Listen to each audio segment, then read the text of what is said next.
மதுரையில் கடந்த ஆண்டு நடைபெற்ற +2 தேர்வு முறைகேடு தொடர்பாக ஆசிரியர்கள், மாணவர்கள், பெற்றோர் உள்ளிட்ட 9 பேரை சிபிசிஐடி போலீசார் கைது செய்துள்ளனர்.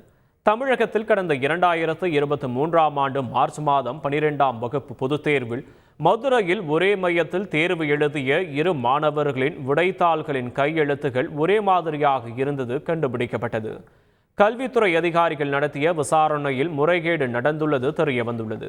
இதையடுத்து 2 மாணவர்களின் தேர்வு முடிவை நிறுத்தி வைத்த அதிகாரிகள் 5 ஆண்டுகளுக்கு தேர்வு எழுத ஏன் தடை விதிக்கக்கூடாது என விளக்கம் கேட்டு நோட்டீஸ் அளித்தனர்.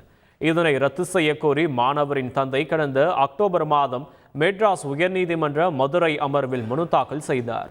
மனுவை விசாரித்த நீதிமன்றம் வழக்கை சிபிசிஐடி விசாரணை செய்து அறிக்கை தாக்கல் செய்ய உத்தரவிட்டது.